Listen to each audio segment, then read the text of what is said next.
Salam, salam sejahtera untuk kita semua Bapak Ibu Saudara-saudariku yang diberkati Tuhan. Dan selamat berjumpa lagi bersama saya di channel Kabar Gembira. Dan bagaimana kabar Bapak Ibu Saudaraku yang diberkati Tuhan? Doa kami semoga Bapak Ibu Saudara dalam perlindungan Tuhan dan dalam keadaan sehat selalu. Terus diberkati Tuhan dengan berlimpah-limpah.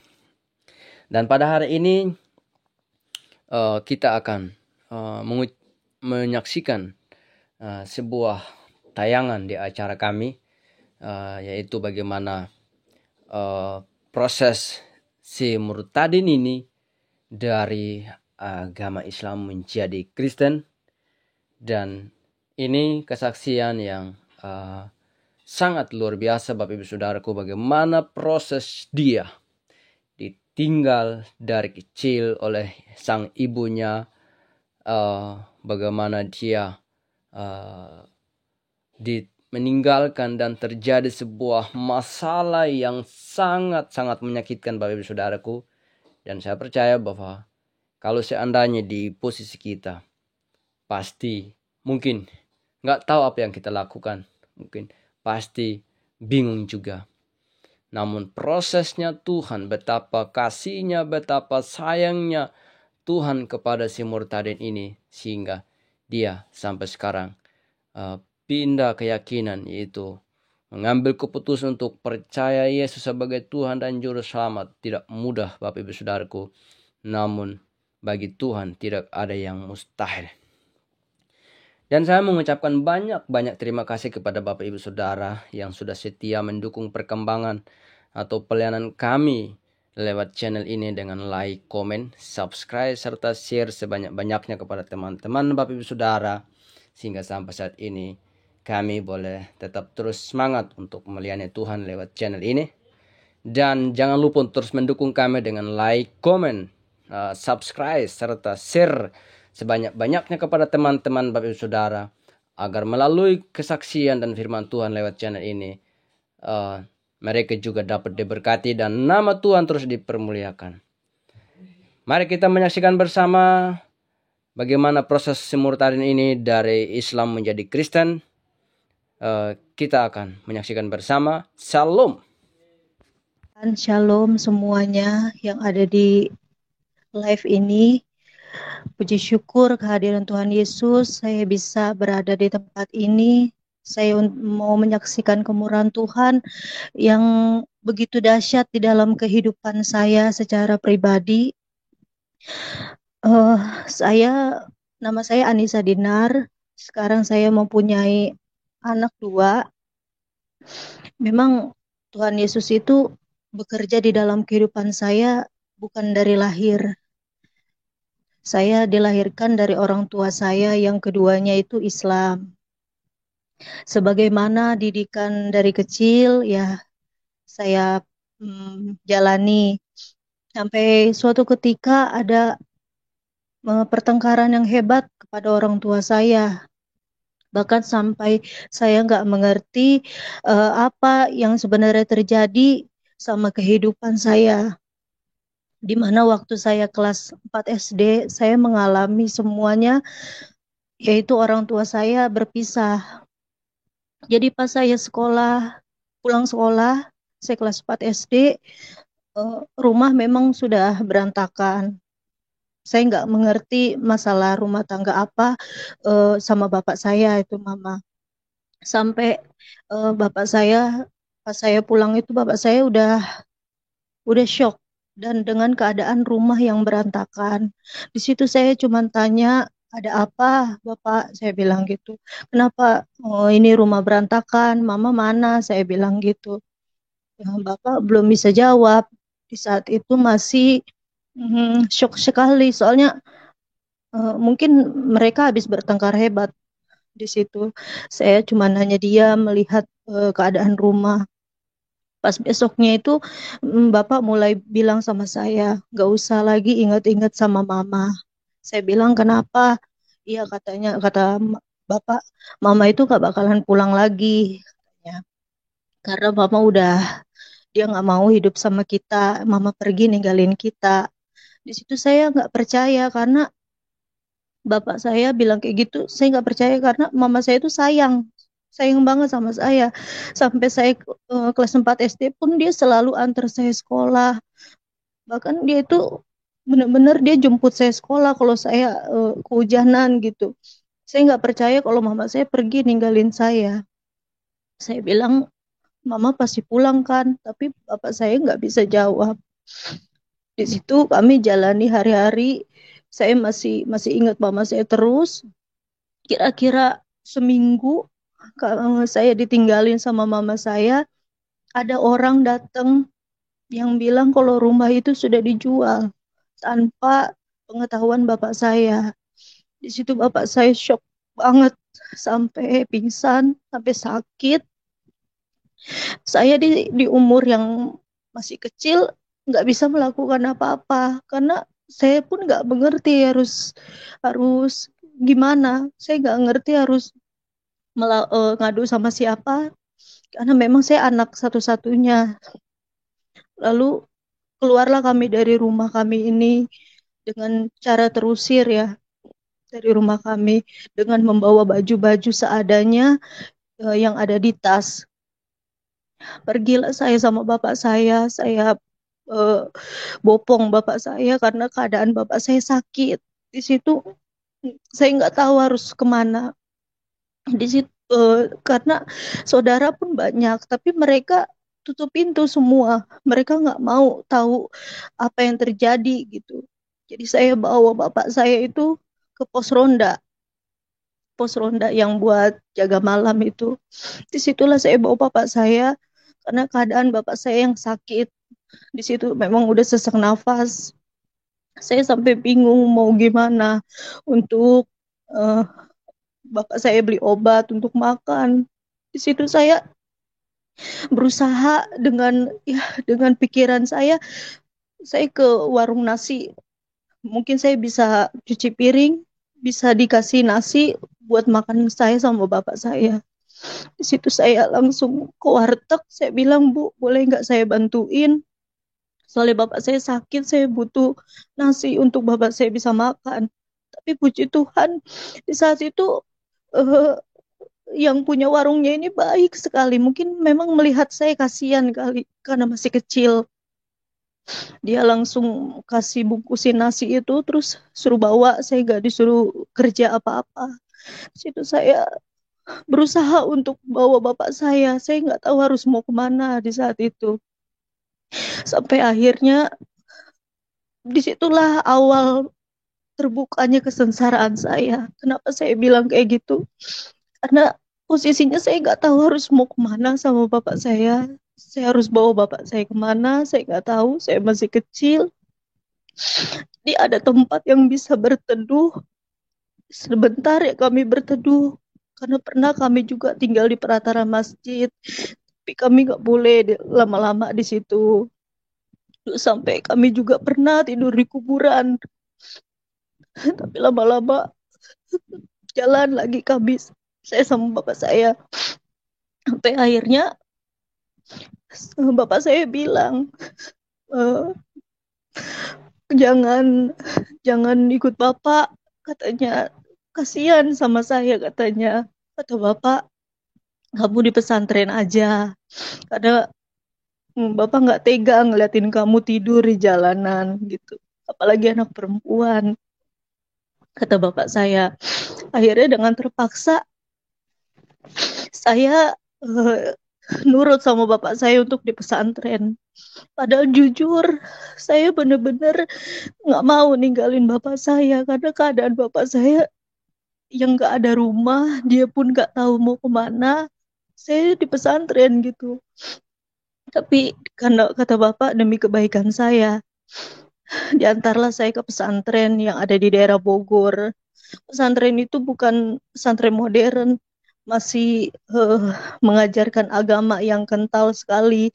Tempatnya pun eh, sampai perbukitan-perbukitan, sampai nggak ada listrik, bener-bener itu yang pengajarannya tuh agama banget. Disitulah saya tinggal. Memang terpisah sama bapak saya selalu berdoa gitu ya buat bapak saya agar bapak saya bisa makan. Saya bilang dimanapun dia, bapak saya biar bisa makan, biar ada rezeki gitu. Saya di pesantren dari putus sekolah kelas 4 SD sampai dengan 15 tahun saya di pesantren. Banyak banyak hal-hal yang saya rasakan di pesantren. Memang pengajaran agama ya full, nggak ada pelajaran-pelajaran semananya sekolah gitu. Di situ saya memang selalu dibimbing dengan agama, dikasih-kasih tahu tentang Al-Quran, tentang segala macam gitu, sholat tahajud apa segala macam. Tapi di hati saya ini saya selalu teringat sama bapak saya. Saya bilang, saya nggak mau terus-terusan kayak gini. Saya mau sama bapak saya. Saya nggak tahu dia di mana. Saya bilang gitu di dalam hati. Tapi saya nggak bisa cerita sama siapapun. Jadi saya pernah pernah nanya sama yang pemimpin Pompes di pesantren saya. Saya bilang, Pak, saya tolong kasih saya doa atau apapun itu untuk bisa saya tahu jalan kehidupan saya seperti apa, saya bilang. Lalu Pak Ustadznya ini bilang sama saya, ya kamu banyakin sholat tahajud aja, katanya. Nanti kamu ada jalan yang terbaik buat kamu. Mungkin nanti ada jodohmu yang mau nikahin kamu, katanya. Tapi posisinya itu saya masih kecil, saya nggak mau untuk menikah atau gimana. Saya maunya itu saya bareng-bareng sama bapak saya gitu. Sampai saya jalanin lah semestinya yang di pesantren. Sampai akhirnya saya sholat malam tahajud. Saya sholat tahajud di situ benar-benar saya minta sama yang maha kuasa. Saya bilang tolong tunjukkan jalan. Saya harus gimana nih masa depan saya. Apalagi dengan keadaan orang tua ada mukena, saya tertidur di situ dan saya bermimpi. Mimpinya itu saya berada di sebuah taman. Tamannya itu sangat indah sekali. Bahkan banyak orang-orang yang tertawa, yang senang. Saya melihatnya juga, ih enak banget di sana gitu. Sampai saya bilang, orang-orang pada senang ya. Orang-orang pada lari-larian, pada ketawa-ketawa. Mereka memakai baju putih semuanya. Putih seperti gaun ya. Berbinar-binar gitu. Saya sampai enak banget ini tempat gitu. Tapi saya cuma dikasih penglihatan di tempat itu. Sebenarnya saya nggak tahu apa itu maksud mimpi itu apa. Jadi ketika saya habis mimpi itu, saya memberanikan diri untuk tanya sama Pak Ustadz. Saya bilang, saya mimpi Pak semalam. Tolong Bapak bisa menjabarkan mimpi saya. Mimpi apa kamu? Katanya. Saya mimpi Pak di sebuah taman. Tamannya itu indah sekali, saya bilang. Sampai saya bilang, saya nggak cuman hanya bisa kesenangan lihat lihat orang-orang tuh pada ketawa. Di sana banyak sekali orang-orang gembira, tertawa, main-main, lari-lari gitu. Saya bilang gitu. Oh, kamu mimpi apa itu? Mungkin kamu berhalusinasi. Enggak, Pak, memang itu mimpi saya. Saya habis tahajud. Saya habis zikir, saya minta petunjuk, saya bilang.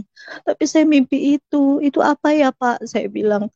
Tapi ustadznya itu bilang, "Nah, kamu nggak ada itu mimpi, nggak boleh mimpi kayak begitu loh. Kok nggak boleh Pak? Iya, kamu tuh harusnya mimpinya itu dapat petunjuk yang lain, bukan ada di taman yang kamu ceritain gitu, katanya gitu. Pokoknya kamu nggak usah lagi lah berhayal-hayal, jadinya ke bawah mimpi katanya gitu. Sampai akhirnya saya nggak dapet petunjuk apa-apa dari Pak Ustadz ini. Dia nggak bisa menjelaskan mimpi saya ini apa. Akhirnya saya udah nggak nanya lagi, saya pendem aja di dalam diri saya.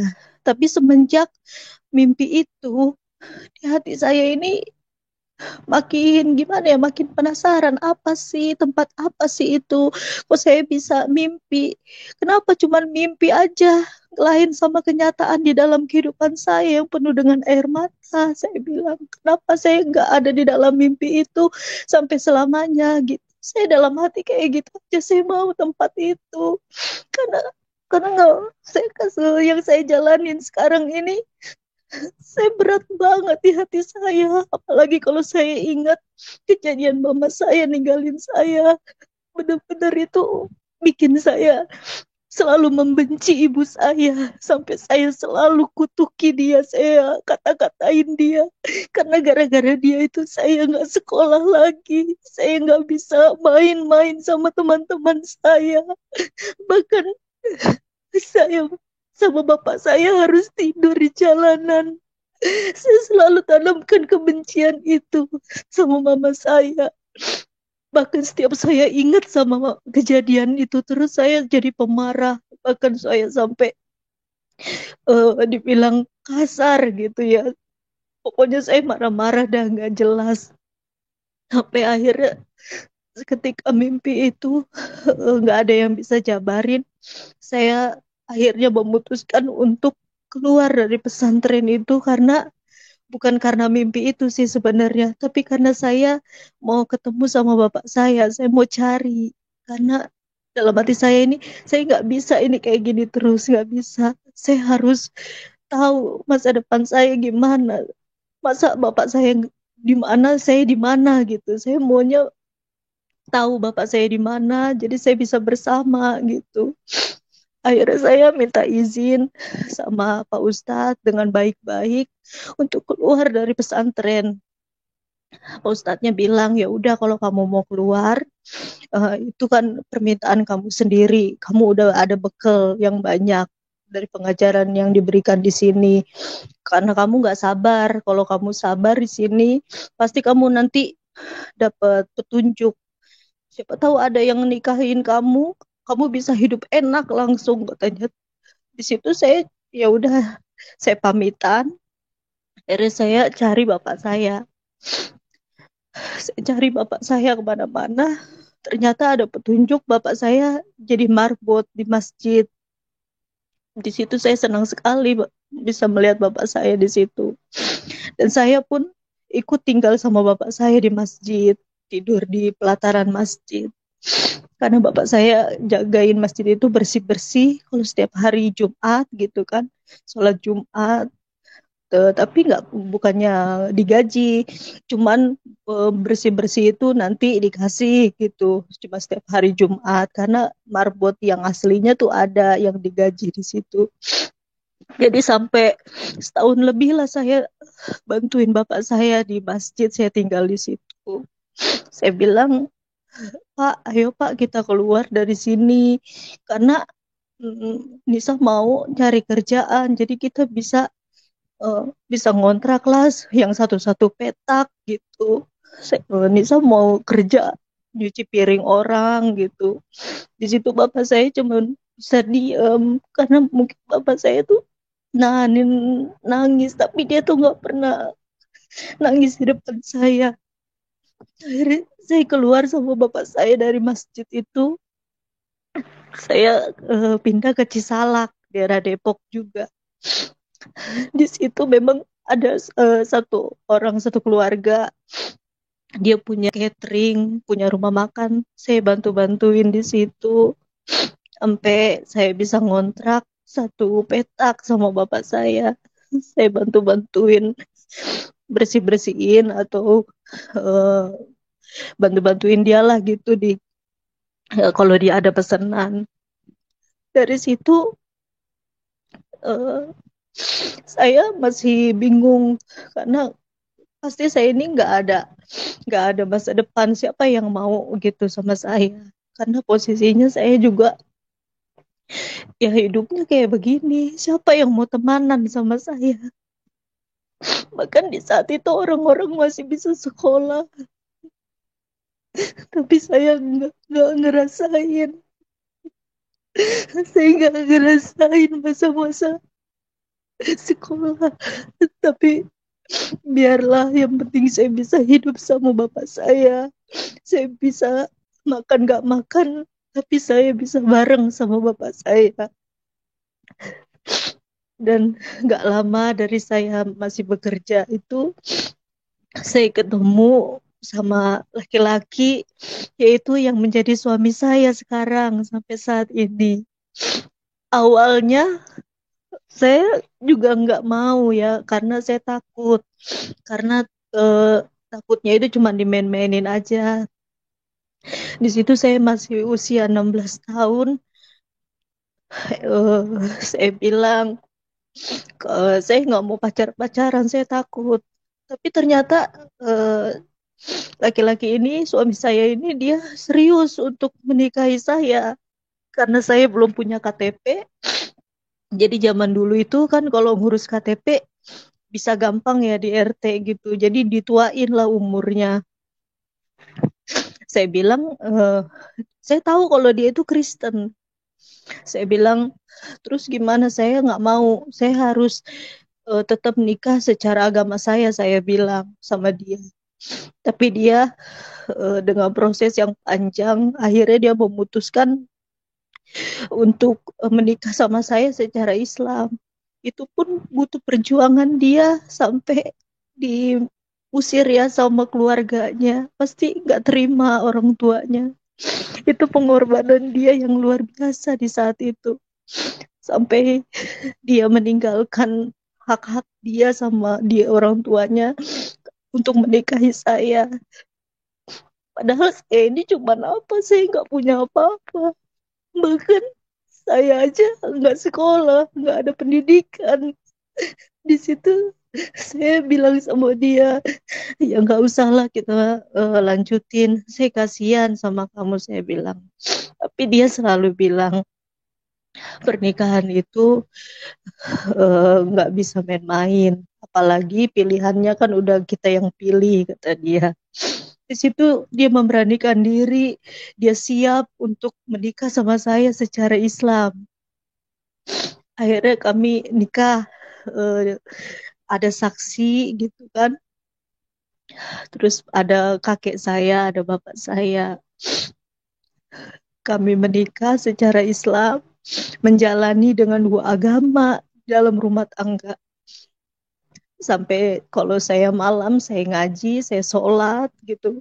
Dia baca Alkitab kalau pagi, bahkan dia ke gereja hari Minggu, saya di rumah. Begitu berulang-ulang sampai pada akhirnya itu saya didatangkan sama Tuhan itu ketika anak saya di perut ya, lagi hamil itu usia 7 bulan. Di usia 7 bulan anak saya di kandungan ini, di situ sudah mulai ada tanda-tanda. Saya lama-lama, suami saya kan baca firman, saya pengen mengetahui gitu, pengen mengetahui apa sih. Tapi kok kalau setiap saya dengerin, eh, itu bikin tenang banget di hati gitu. Saya juga ada pengen tahu gitu isinya apa. Jadi saya memberanikan diri untuk buka Alkitab itu pas suami saya lagi nggak ada. Saya buka Alkitab itu, itulah pertama kali saya pegang Alkitab orang Kristen ya. Pertama kali. Saya pun nggak tahu. Saya baca karena itu bahasa Indonesia, gampang dibaca. Saya baca, di situ ada kata mengasihi. Nah, kata mengasihi ini memang simpel sekali mengasihi, tapi kalau buat saya pas pertama kali saya baca itu, di hati saya langsung langsung gimana ya dibilang ya, langsung saya tuh gak kuat. Langsung saya bilang, kok mengasihi ini apa ya, saya bilang gitu. Saya masih saya pikirin itu sambil saya baca. Tapi lama kelamaan di hati ini kok tenang banget ya baca Alkitab ini. Kayak kayak kita lagi cerita sama orang, nah orangnya itu lagi nasihatin kita gitu di dalam bacaan itu yang saya rasa. Jadi pas suami saya sudah pulang, saya tutup lagi Alkitab karena saya nggak mau dia tahu saya baca Alkitab. Sejak itu pas malam itu memang saya mikirin aja kata-kata mengasihi ini apa ya, kok pas begitu saya baca pertama kali kok jantung saya tuh langsung ada apa ya, kayak tiba-tiba kalau langsung ser gitu di hati ini, ada apa ya kata-kata mengasihi ini. Sampai akhirnya saya tertidur, saya habis sholat dan suami saya juga udah mau tidur, dia berdoa, ya kami masing-masing berdoa. Akhirnya di situ saya tidur dengan posisi terlentang karena di situ saya hamil 7 bulan. Nah, pas di tengah-tengah tidur kami, saya ini bukannya mimpi ya. Jadi dari posisi tidur eh, terbaring, ada yang bangunin terduduk. Nah, terduduknya ini kayak orang bangunin secara paksa dari tidur duduk gitu, posisi duduk. Itu saya bangun, saya duduk. Tapi saya masih masih linglung, Mak. Siapa yang bangunin saya nggak tahu. Tiba-tiba saya terduduk. Tapi berasa saya disentuh dari belakang, saya berasa karena didudukin. Lalu pas saya masih duduk itu ada sebuah sinar dari jauh. Nah, sinar itu lama-kelamaan maju ke depan, nggak bisa saya lihat karena eh, terlalu apa ya, terlalu silau sekali di mata sampai saya nggak berani buka mata, saya tutup, saya nunduk, makin ke depan, makin di hadapan saya itu luar biasa cahaya ini. Saya juga belum tahu di saat itu ini apa ya, berpikiran di dalam hati apa saya ditemuin setan gitu, karena kan saya kan nggak tahu sama sekali hal-hal kayak gitu. Jadi begitu sinar itu dekat, dekat sekali dengan saya nunduk, saya nggak bisa lihat. Ada suara di dalam sinar itu. Ada suara yang berkata, "Hai anakku yang kukasihi, engkau sudah kupilih." Ada suara yang seperti itu. Saya nggak ngerti itu siapa yang datang waktu itu. Saya nggak tahu apa maksud eh, sosok itu yang datang. Di situ saya cuman terdiam dan tiba-tiba saya menangis. Menangis sampai saya, mungkin kalau tetangga tahu saya teriak-teriak kali. Saya nangis karena apa, saya diingatkan selama ini saya menyimpan dendam sama ibu saya. Selama ini di hati saya tuh selalu marah kalau setiap saya ingat ibu saya. Saya nangis sepanjang malam itu sampai tiba-tiba ada angin tertiup di atas kepala saya, kayak ada yang niup. Itu memang berasa banget sampai adem gitu di kepala saya. Di situ saya langsung di hati ini kayak yang tadinya berat gitu di hati, tiba-tiba kayak kayak plong gitu. Dan saya juga eh, nggak mengingat mama saya lagi. Kalau kalau saya ingat kan biasanya saya marah, tapi ini kalau saya ingat, saya ya saya udah biasa aja gitu di saat itu. Pas udah cahaya itu mulai redup ke belakang perlahan, akhirnya hilang dan saya melanjutkan tidur saya. Dan keesokan paginya saya memberanikan diri untuk bertanya sama tante dari suami saya karena dia kan Kristen. Saya nanya, "Tante, saya semalam itu mimpi." Tapi tapi bukan mimpi, saya benar-benar dibangunin dan terduduk. Saya bilang, saya ceritain ada cahaya yang datang dan ada suara. Saya ceritain semuanya. Kata tante saya, "Oh puji Tuhan, kamu itu udah dipilih sama Tuhan. Tuhan Yesus sendiri yang datang sama kamu," katanya. Awalnya di situ saya masih nggak tahu apa-apa. Masih saya diam. "Oh gitu ya tante," saya bilang gitu. "Iya, tapi kamu harus mantapin hati kamu dulu. Karena di Kristen itu nggak boleh ada paksaan. Itu harus dari diri kamu sendiri." Terus nggak lama dari situ saya pulang. Saya berselang dari mimpi apa yang saya rasain itu, saya makin makin tenang di hati saya ini. Jadi saya rasa kok kayaknya beda banget ya selama saya mimpi itu sampai saat saya udah mau 8 bulan ya usia kandungan saya entah kenapa langsung bilang pas suami saya mau pergi ke gereja, saya bilang, saya ikut ya, saya bilang gitu. Dia pun kaget karena nggak pernah-pernahnya saya mau ikut kan. Dia kan emang nggak pernah sama sekali eh, bilang sama saya untuk di Kristen, nggak pernah sama sekali dia tuh mengajak-ngajak saya. Bahkan dia selalu mengingatkan saya gitu kalau saya belum sholat atau apa gitu. Di situ saya, tak kenapa saya bilang saya mau ikut ke gereja. Emang awalnya saya mau tahu di dalam gereja itu seperti apa, ngapain aja gitu. Di situ saya pengen tahu. Berangkatlah saya sama suami saya ke gereja suami saya. Di situ saya duduk dengerin puji-pujian ya, karena saya kan nggak tahu waktu itu. Nah, puji-pujiannya ini saya dengar sambil saya duduk, saya tutup mata. Kok enak banget di hati ini ya. Saya sampai nangis gitu, walaupun saya nggak ngerti di saat itu kan. Kok puji-pujiannya ini menyentuh banget, bikin ada kelegaan di hati gitu. Sampai saya bilang sama tante saya, apa yang saya rasain ini tante ya, kok luar biasa banget di hati saya. Kamu udah mulai terjamah sama Tuhan. Tinggal kamu lebih memantapkan lagi gitu kata tante saya. Dan pada akhirnya Bapak Gembala yang ada di gereja itu bilang kalau ada yang mau didoain maju ke altar. Karena saya nggak tahu tata cara di gereja itu sama sekali, ya tiba-tiba kata tante saya, loh kamu ngapain maju? Katanya gitu. Saya nggak tahu, tiba-tiba saya maju ke altar, saya sujud gitu. Saya didoain di situ sama Bapak Gembala di situ.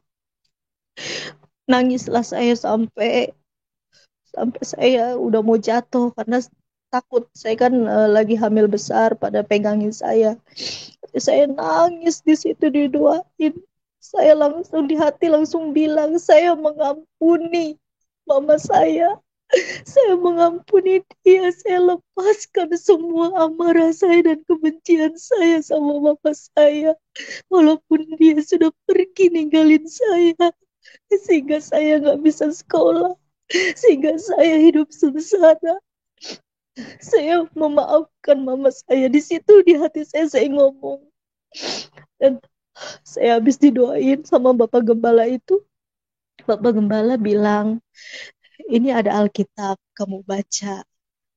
Dan kalau memang kamu sudah mantap, kamu datang lagi ke sini untuk dibaptis. Pulanglah saya dengan mau melahirkan itu kan dari 8 bulan, udah mau siap-siap melahirkan. 2 minggu setelah saya habis dari gereja itu, sambil saya baca-baca Alkitab, saya berpikir langsung. Ketika saya baca Alkitab, saya ada ketenangan. Kayak lagi curhat sama orang, tapi orang itu nanggapin kita gitu.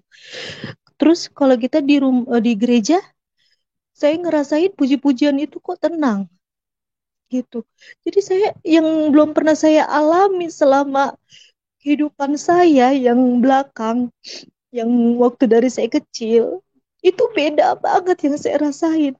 Kok cuman kayak gini aja saya bisa tenang ya di hati. Saya bisa maafin mama saya bisa ngontrol diri saya gitu. Akhirnya saya bilang sama suami, saya mau ikut Tuhan. Saya mau ikut Tuhan Yesus, saya bilang. Karena kehidupan saya ini udah tenang sekali. Saya bisa mengampuni, saya bilang. Banyak perubahan di dalam hati saya. Akhirnya kata suami, kamu benar-benar, kamu harus minta izin dulu sama bapak kamu, katanya. Akhirnya saya memberanikan diri izin sama bapak saya. Saya pasti udah ngira kalau saya bakalan dibenci sama bapak saya. Karena orang tua mana kan yang mengizinkan anaknya itu untuk pindah agama. Pasti nggak ada yang terima. Tapi bapak saya ini kebalikannya. Saya minta izin waktu itu. Bapak saya bilang, apapun yang Neng jalanin, katanya, jalanin dengan benar. Agama apapun sama, Neng, katanya. Yang penting Neng ngejalanin dengan benar. Itu kata bapak saya. Di situ saya bilang terima kasih Pak udah ngertiin Nisa. Saya bilang bapak saya di situ mengizinkan untuk saya dibaptis. Dengan bapak saya memang datang ke gereja, tapi dia di altarnya di halaman gereja. Dia menyaksikan saya dibaptis. Jadi pas udah saya minta izin sama bapak saya bilang sama bapak gembala untuk saya mantap untuk dibaptis. Tapi nggak mudah langsung dibaptis. Ada proses yang dimana saya harus alami. Ketika saya mau hari hanya dibaptis itu, paginya kakek saya datang nih sama keluarga yang lain. Dengan datang ingin menghakimi saya. Mereka nggak terima kalau saya itu jadi kafir katanya. Bahkan dia mau pukul suami saya. Katanya karena suami saya udah mempengaruhi saya bisa jadi Kristen gitu. Di situ saya bilang saya bukan dipengaruhi sama siapa-siapa. Karena saya tahu ada kedamaian di dalam Tuhan Yesus.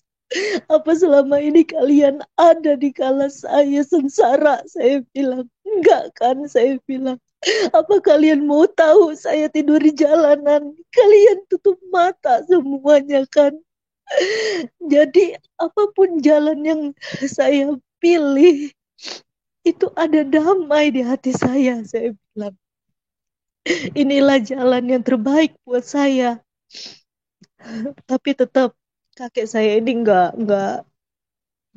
mengizinkan saya sampai semua orang-orang yang dia bawa ini mau menghakimi saya, bahkan dia mau biar saya jangan berangkat gitu dibaptis.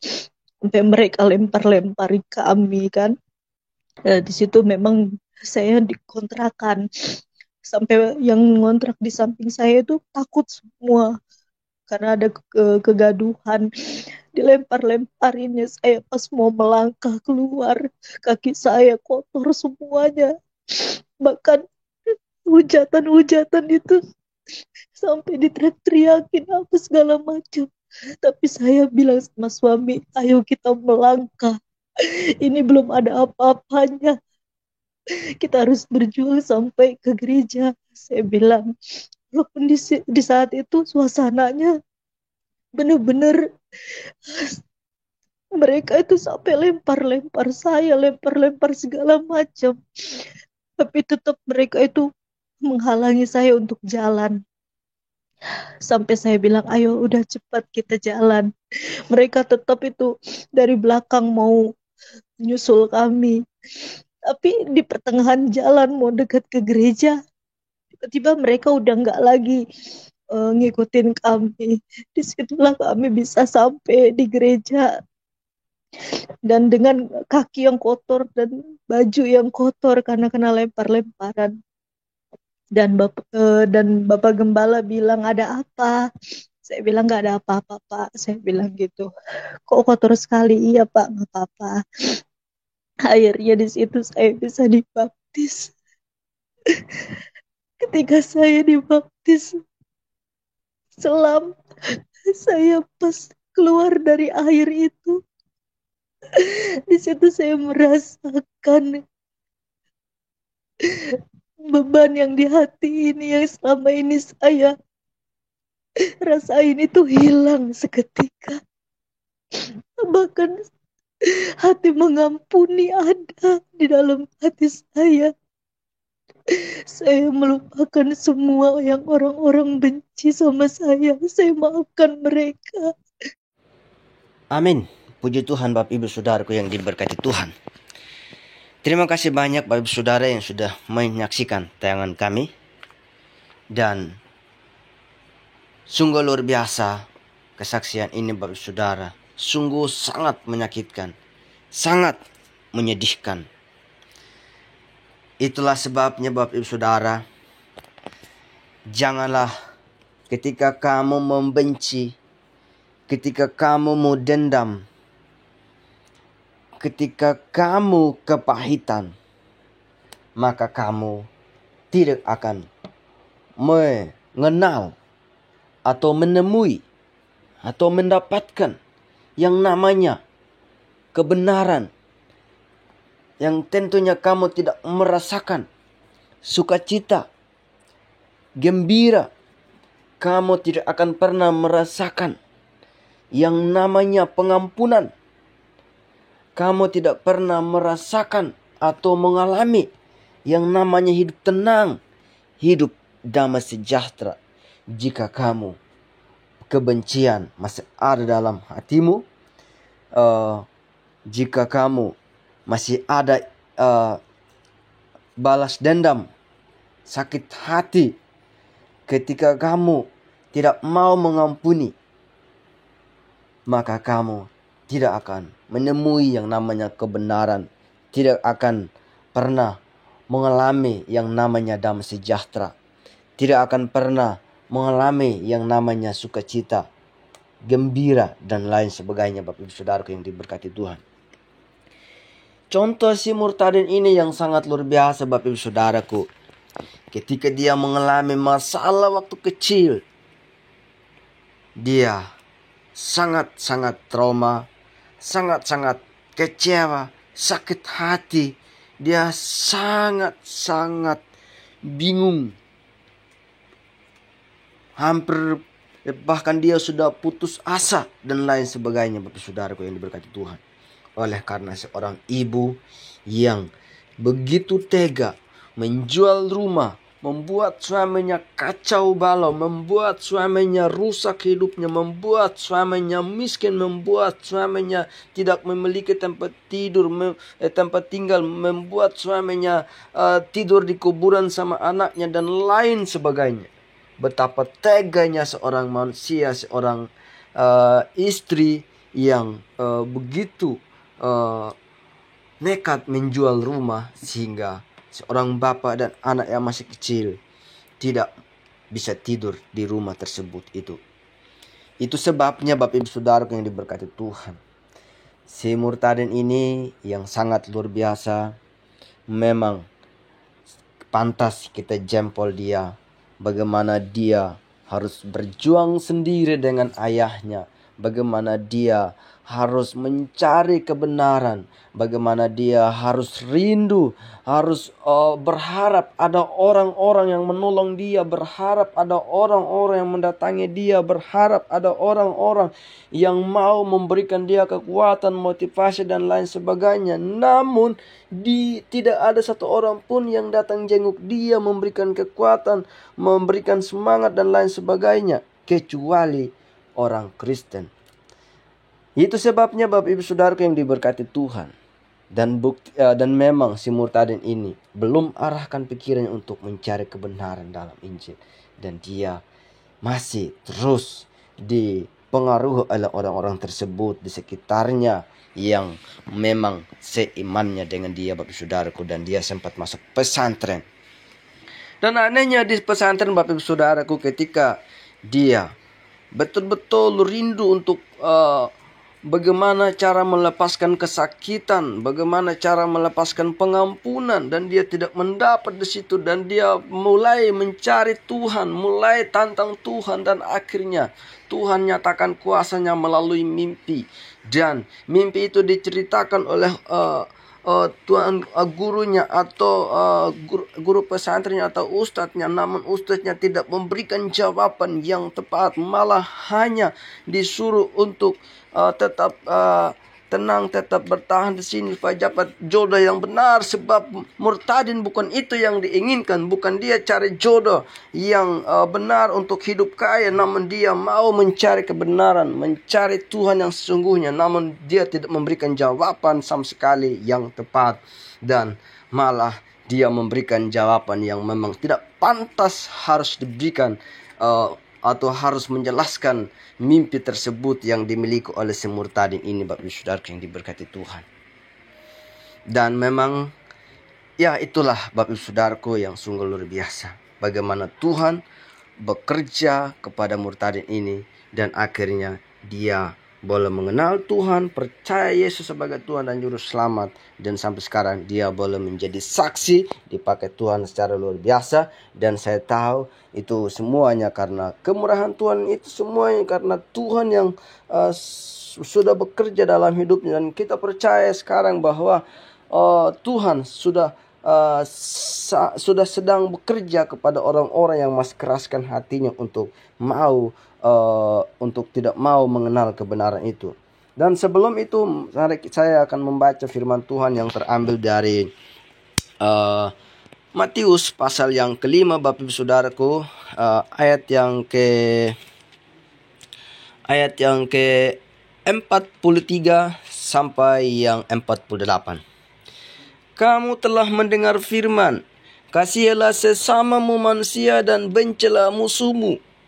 Tetapi aku berkata kepadamu, kasihilah musuhmu dan berdoalah bagi mereka yang menganiaya kamu. Karena dengan demikianlah kamu menjadi anak-anak Bapamu yang di surga, yang menerbitkan matahari bagi orang yang jahat dan orang yang baik, dan menurunkan hujan bagi orang yang benar dan orang yang tidak benar. Apabila kamu mengasihi orang yang mengasihi kamu, apakah upahmu? Bukankah pemungut cukai juga berbuat demikian? Dan apabila kamu hanya memberi salam kepada saudara-saudaramu saja, apakah lebihnya daripada perbuatan orang lain? Bukankah orang yang tidak mengenal Allah pun berbuat demikian? Karena itu, haruslah kamu sempurna sama seperti Bapamu yang di sorga adalah sempurna. Demikian jauhlah firman Tuhan, Bapak Ibu Saudaraku yang saya kasihi dalam Tuhan kita Yesus Kristus. Ini firman Tuhan memberitahukan kepada murid-muridnya atau orang-orang percaya, Bapak Ibu Saudaraku, bagaimana Kristus mengatakan demikian kepada murid-muridnya, bahwa murid-muridnya dan orang-orang lain sudah mendengar firman bahwa kasihilah sesamamu manusia dan bencilah musuhmu. Ini di hukum Taurat memang mengatakan demikian. Harus ada gigi ganti gigi dan lain-lain, Bapak Ibu Saudaraku. Namun Tuhan di sini mengatakan di ayat yang 44, tetapi aku berkata kepadamu, Tuhan Yesus mengatakan, kasihilah musuhmu dan berdoalah bagi mereka yang menganiaya kamu. Ini, Bapak Ibu Saudaraku, firman Tuhan yang sangat luar biasa, yang daripada Kristus, bagaimana dia disuruh mengasihi musuh, bahkan berdoa bagi orang-orang yang menganiaya saya dan Bapak Ibu Saudara. Demikianlah si murtad ini, bagaimana dia mengalami kepahitan dan lain sebagainya, dan dia tertekan, Bapak Ibu Saudaraku, dan dia tidak bisa mendapat jawaban dari siapapun, kecuali dia arahkan pikirannya, kecuali dia mencari kebenaran yang hanya ada di dalam Yesus Kristus. Maka disinilah dia bisa mengampuni ibunya, dia bisa mengampuni orang lain yang menyakiti dia. Bahkan ketika dia masih keraskan hatinya untuk tidak mau ikut suami sebagai orang Kristen, dan mereka harus melakukan ajaran agamanya masing-masing ketika mereka sudah nikah. Namun Tuhan tetap terus setia, tetap terus dekat kepada dia, tetap terus mendatangi dia, dan akhirnya dia harus mengambil keputusan untuk percaya Yesus sebagai Tuhan dan Juru Selamat. Karena kebenaran, satu-satunya kebenaran yang atau Tuhan yang hidup adalah hanya Yesus Kristus. Dan satu-satunya jalan keselamatan hanyalah di dalam Yesus Kristus. Dan apa yang terjadi Bapak Ibu Saudara ketika dia mengambil keputusan untuk percaya sebagai Tuhan dan Juru Selamat, dan dia memberi dirinya untuk dibaptis. Dia tentunya dibenci oleh keluarganya. Tentunya dia dihina oleh keluarganya, dia dicaci maki, dia diusir, dilempar bersama suaminya Bapak Saudaraku. Dan kita lihat di Lukas pasal 21 di sini. Ayat yang ke-17, dan kamu akan dibenci semua orang oleh karena namaku. Lihat, ini Kristus. Oleh karena nama Kristus, maka saya dan Bapak Saudara siap dibenci. Oleh karena nama Kristus, maka saya dan Bapak Saudara siap dihina, siap dicaci maki, siap dipukul dan lain sebagainya. Seperti murtadin. Oleh karena dia percaya Kristus, dia diusir, dilempar, dia dicaci maki, dihina dan lain sebagainya. Untuk itu saya mengajak Bapak Saudara, dimanapun Bapak Saudara berada, ketika kita dibenci, ketika kita dihina, ketika kita dicaci maki, janganlah balas dengan kejahatan. Malah Tuhan bilang apa tadi? Berdoalah bagi mereka yang menganiaya kamu. Kita lihat di Titus 3 ayat ketiga di sini mengatakan bahwa karena dahulu kita juga hidup dalam kejahilan, tidak taat, sesat, menjadi hamba berbagai-bagai nafsu dan keinginan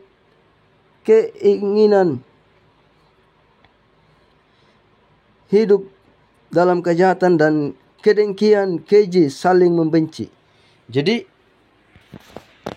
tentunya setiap kita pasti ada yang mengalami ketika dia dibenci, dia juga membenci. Ketika dia dipukul, dia juga harus pukul.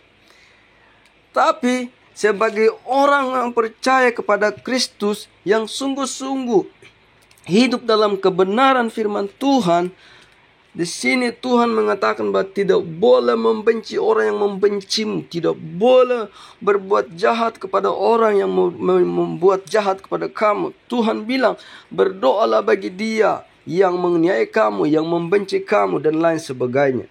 Ini ajaran Tuhan kita yang penuh dengan kasih Bapak Ibu Saudaraku yang diberkati Tuhan. Dan saya mengajak Bapak Ibu Saudaraku yang diberkati Tuhan untuk kita terus hidup dalam kebenaran firman Tuhan, untuk kita terus mengampuni orang yang membuat kita sakit hati. Harus kita lepaskan pengampunan, kesakitan, kepahitan kepada orang-orang yang berbuat jahat kepada kita. Jangan membalas dendam. Marilah kita untuk mendoakan orang-orang yang membuat kita sakit hati, kecewa dan lain sebagainya. Yang dimana si murtadin ini dia disakiti, dia dilempari, dia dihina, dia diusir dan lain sebagainya Bapak Saudaraku, ketika dia mengenal kebenaran. Dan itulah sebabnya Tuhan mengatakan dahulu, dia sudah melakukan semuanya untuk saya dan Bapak Saudara. Bukan karena saya baik, bukan karena kita semua baik, bukan karena kita hebat, bukan karena kita bisa, namun ini semuanya karena kasih Tuhan yang tidak ada tandingnya Bapak Ibu Saudaraku. Kasih Tuhan yang sangat luar biasa kepada kita. Bagaimana Kristus telah mati, telah menebus dosa saya dan Bapak Ibu Saudara, telah menyelamatkan saya dan Bapak Ibu Saudara yang sebenarnya kita yang pantas untuk dihukum, yang pantas untuk dimusnahkan, namun kita beroleh kehidupan yang kekal, yaitu masuk dalam kerjaan surga. Karena kita percaya kepada Kristus sebagai Tuhan dan Juru Selamat yang sudah mati di atas kayu salib untuk menghapus dosa saya dan Bapak Saudara. Dan yang percaya pasti selamat. Itulah sebabnya kita sebagai orang percaya harus berpegang teguh kepada kebenaran firman Tuhan. Harus terus hidup dalam kebenaran firman Tuhan. Maka ketika kita mengalami tantangan, kita tetap teguh dan tetap kuat dalam Kristus, yaitu iman kita harus kuat di dalam Kristus. Maka semuanya itu ketika kita serahkan semuanya dalam Tuhan, Tuhan pasti memberikan jalan keluar. Jadi mungkin inilah kesaksian dan firman Tuhan yang kami sampaikan lewat channel ini. Dan semoga firman Tuhan, kesaksian melalui channel ini, Bapak Ibu Saudara dapat diberkati, dan iman saya dan Bapak Ibu Saudara tetap kuat dan teguh dalam Tuhan kita Yesus Kristus, dan nama Tuhan dipermuliakan, nama Tuhan diagungkan. Tetap semangat untuk melayani Tuhan, menjadi berkat dimanapun kita berada, dimanapun kita tinggal. Tetaplah jadi berkat. Janganlah saling membenci, janganlah saling bermusuhan, janganlah saling berbuat kejahatan. Untuk itu, ketika ada orang yang jahat sama kita, harus kita balas dengan kebaikan sesuai dengan kebenaran firman Tuhan. Mungkin sampai di sini. Jangan lupa terus mendukung kami dengan like, komen, subscribe, serta share sebanyak-banyaknya kepada teman-teman Bapak Saudara, agar melalui kesaksian dan firman Tuhan ini mereka juga dapat diberkati dan kita terus memuliakan Tuhan. Sampai ketemu di video berikutnya. Tuhan Yesus memberkati kita semua. Shalom.